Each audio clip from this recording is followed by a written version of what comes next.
They looked me dead in the eye and said, "This house should belong to Emma." I laughed. Not because it was funny, but because it was so unbelievable, so insulting, it almost didn't feel real. I bought this home with every hour I'd ever worked. Every night I stayed late while Emma coasted. And still, they wanted it. Demanded it. When I said no, they didn't back down. They got sneaky. Tried to take it behind my back, filed paperwork, faked documents, tried to erase me from my own life. And when I found out what they'd done, I didn't cry. I got a lawyer. I wish this were fiction. I wish this were just a wild Reddit story, but it's not. It's real, and it's mine. I grew up knowing where I stood in the family. Second place, always. My older sister Emma was the golden child, the favored one, the name whispered like a prayer over dinner tables and plans. Me? I was the other daughter, the afterthought. They never said it outright, but they didn't have to. It was in the way Emma got the biggest slice of everything, rooms, gifts, attention, and I was expected to smile through it. By high school, it was common knowledge. My friend Rick used to joke, "They act like Emma's the heir to the throne, and you're just the mail carrier's kid." And truth be told, he wasn't wrong. The pattern didn't change as we got older, it just got more expensive. They paid for Emma's wedding, her house, and even greased the wheels for her career. Me? I built from scratch, every dollar earned, every step climbed alone. I used to think maybe one day they'd see me. Turns out they did, just not in the way I hoped. The house wasn't just a house, it was my triumph. 3 bedrooms and a dream finally realized after 15 years of late nights, scrappy promotions, and living like every dollar counted.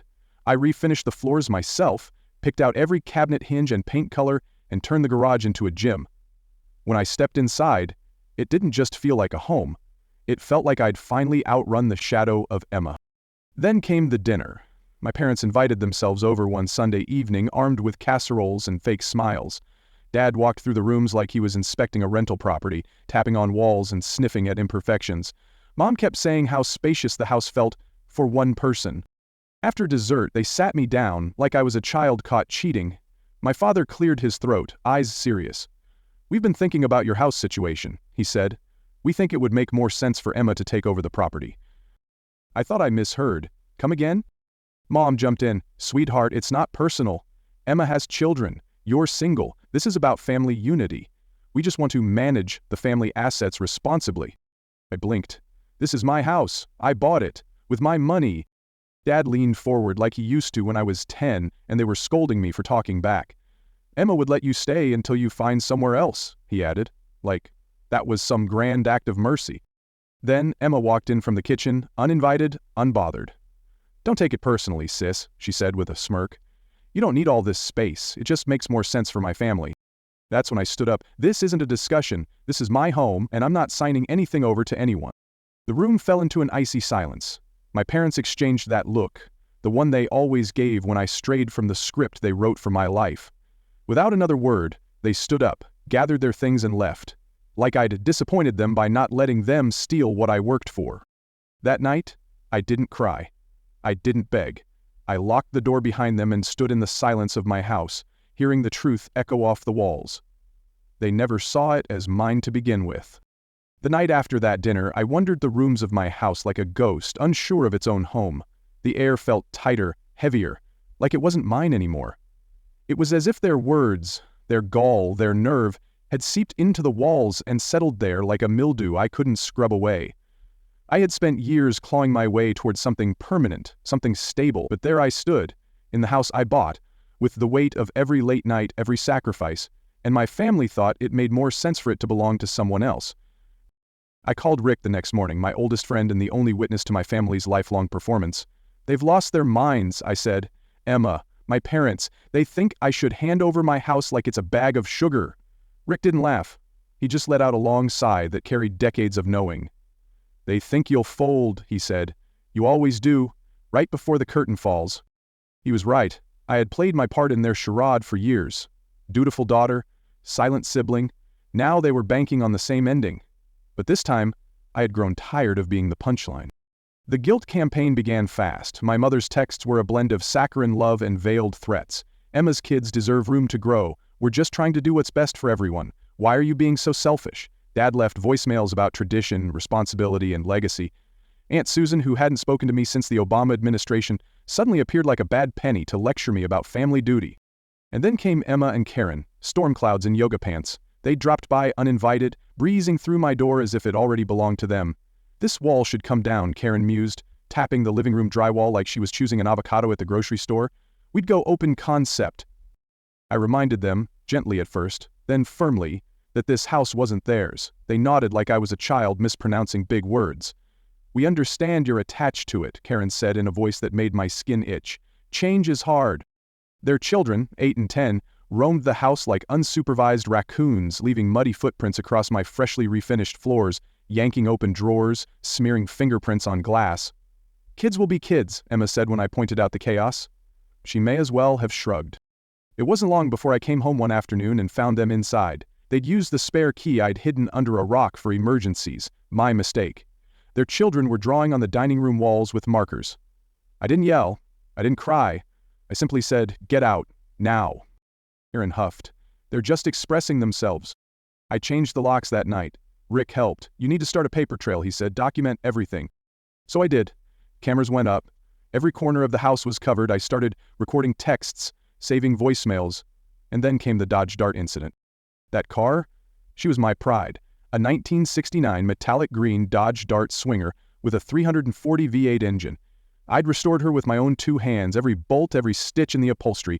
She was more than metal. She was memory, muscle, and sweat. And one morning, I caught Emma's son Tyler dragging a rock along her side like he was drawing a map to hell. I bolted outside. "What the hell are you doing?" I shouted. He didn't even flinch. "It's just an old car." I snapped. I snatched the rock and shoved him, lightly, but enough that he hit the ground and wailed like he'd been shot. Emma and Karen came running, along with my parents, as if summoned by drama. "He's a child," Karen screamed. "He's a vandal," I said, pointing to the fresh gouge down the Dart's side.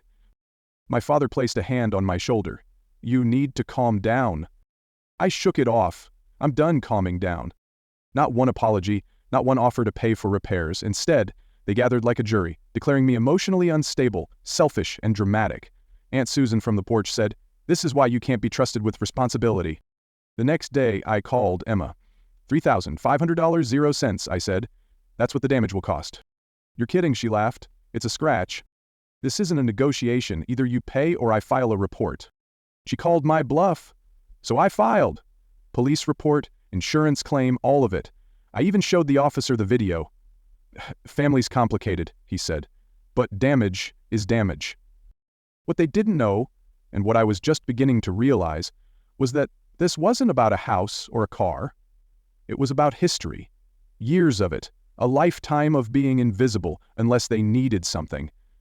And now that I had something worth needing, they'd do whatever it took to take it.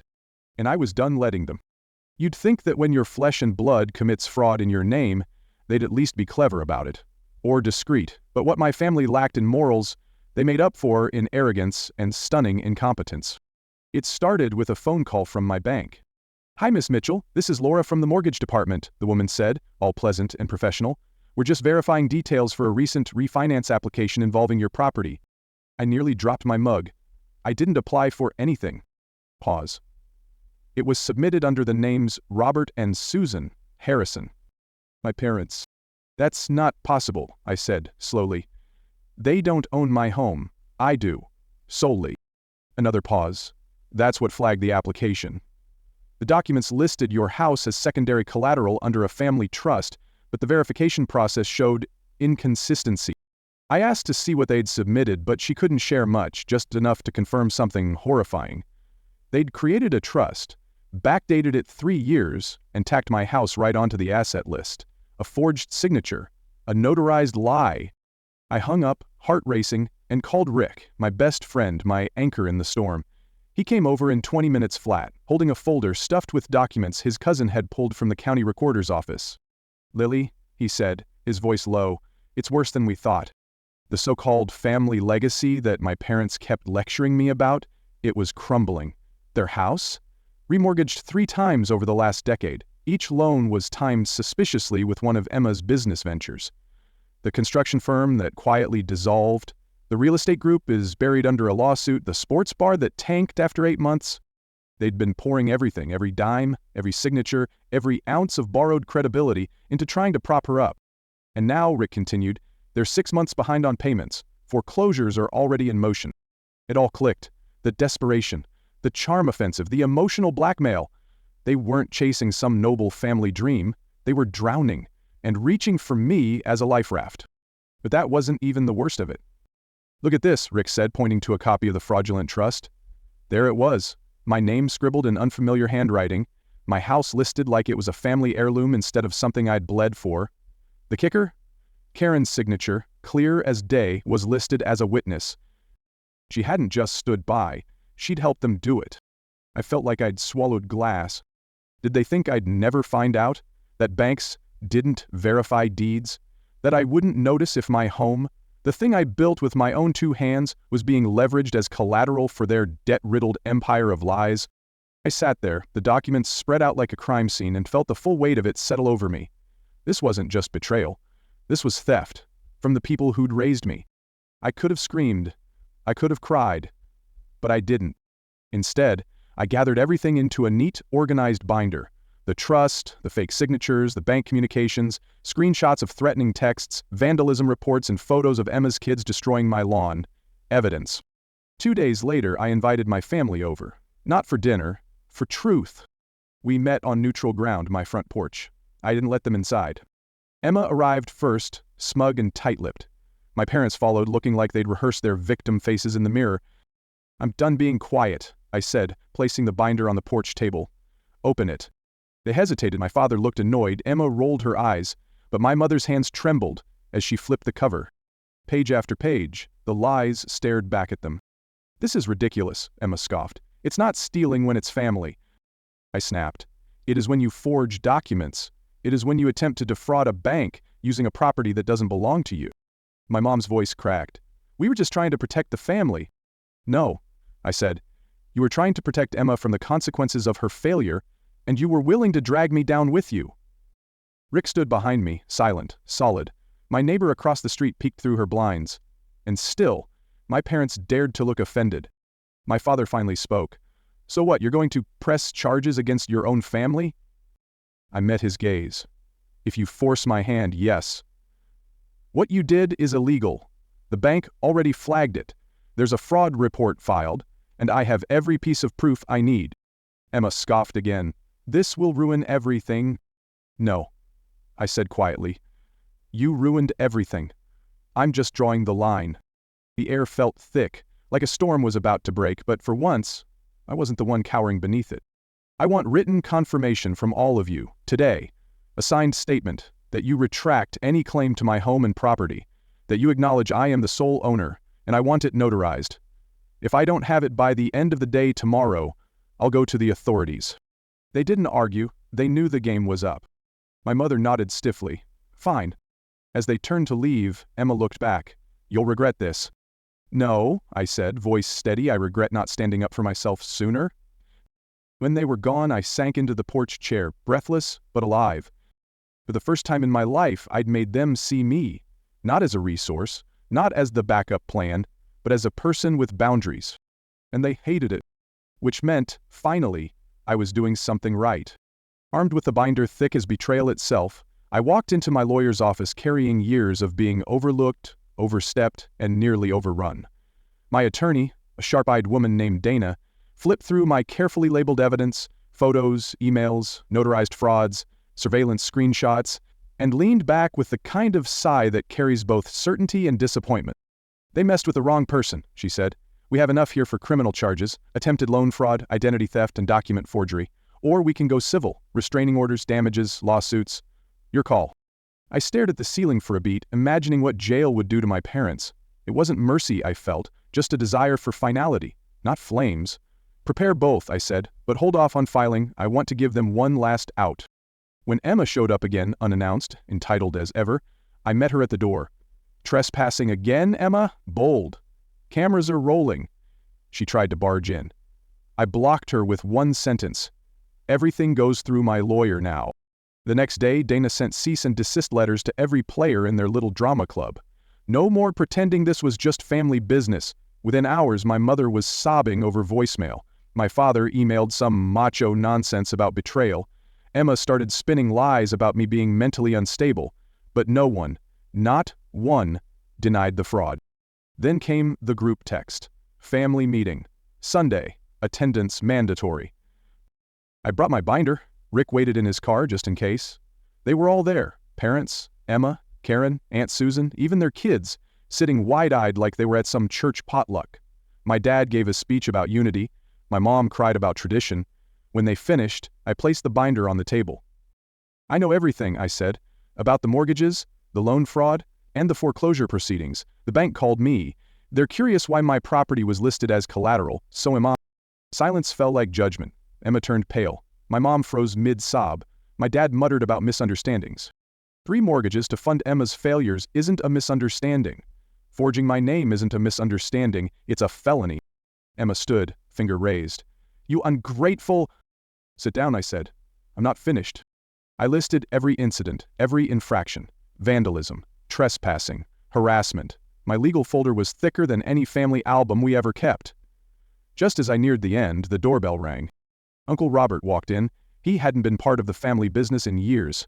Sorry, I'm late, he said, and then turned to Emma. I got your message, asking for more money. Thought we should all hear this. Emma flushed. Uncle Robert, now's not... Oh, I think it is, he said. You've borrowed $85,000 0 cents from me over 4 years. Claimed it was for business. Never repaid a dime. Now I find out you tried to use Lily's house without her knowledge? I'm done. The room erupted. My dad tried to shush him, my mother tried to deflect, but Uncle Robert raised his voice too. She's been bleeding this family dry. I kept quiet because your father begged me to, but I'm done. Lily, you should have known sooner. I'm sorry. Emma looked ready to explode. He's exaggerating. I just had some cash flow issues. For a decade? He snapped. I've seen your bank records. You didn't run businesses, you ran scams. I turned to my parents. Here are your options. Option 1. I file formal charges. The bank freezes your accounts. Criminal proceedings begin. Emma goes down. So does Dad. Option 2. You all disappear from my life. No calls, no texts, no birthday guilt trips. My house is mine, my life is mine, and you stay away. My mother whispered, You can't just cut us off. We're your family. Watch me, I replied. I stood. Emma stepped in front of me. You're just jealous. I laughed. Of what? Your foreclosure notices? Your failed businesses? Your lies? Move. My father called out, Daughter, please, we can work this out. I turned to him. You had years. You chose Emma. I choose myself. Outside, Uncle Robert caught up with me. I'm filing my own suit against her. I've got every canceled check. Should have done it sooner. Why didn't you? Family loyalty, he said bitterly. Stupidest reason to let someone rob you blind. The next morning, my mom texted. We choose option 2. I didn't answer. Instead, I called Dana. They agreed to back off, she said. Doesn't matter, I said. They've broken promises before. File everything. And so we did. We filed documentation of attempted fraud with the bank. We launched a civil suit for damages to my car. We submitted the paperwork for a restraining order. The system moved slowly. But it moved. 4 months later, a plain envelope arrived. Inside, a court judgment for $3,500 0 cents in car damage, $800 0 cents in legal fees. Emma and Karen were ordered to pay. Uncle Robert won his suit too. $85,000 0 cents plus interest. Emma had tried to claim it was a gift. It wasn't. The judge saw right through her. She thought the family name would save her. It didn't. Word spread. Emma's newest business folded. Karen was quietly let go from her job. My parents lost their home. The foreclosure showed up on a real estate site with no ceremony. Their country club days were over. Their borrowed cars were replaced with 10-year-old sedans. The restraining order was finally granted. 500 feet of legal peace. 6 months later, I ran into my mother at the grocery store. She looked worn out, clothes cheap, makeup faded. Daughter, we need help, she called across the aisle. We're family. No, I said, we're not. We have nowhere to go. After what you did, after choosing Emma over and over, after trying to steal the one thing I built myself, you expect me to help? If you're everything we did for you. I laughed. You gave me nothing but grief. You're heartless. Goodbye, Mom.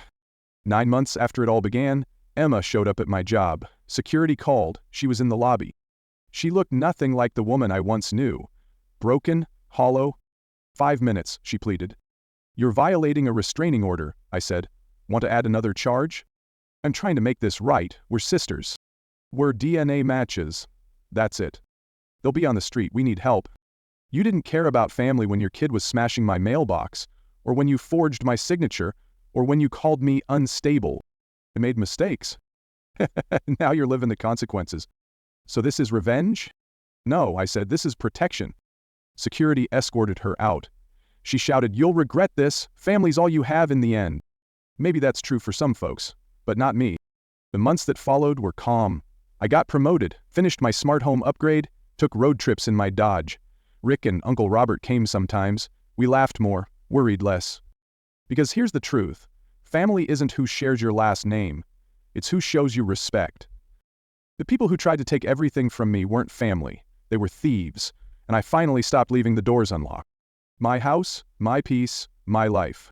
Earned it all, every damned piece. And if you've ever had to draw a hard line with the people who were supposed to love you most, just know you're not alone. Sometimes standing up for yourself means standing alone for a while. But in that quiet, in that peace, you'll find your strength. And once you do, no one can take it from you. If this story struck a chord with you, I'd love to hear your thoughts. Drop a comment below, whether it's your own experience, a word of encouragement, or just a reaction. Your voice matters here.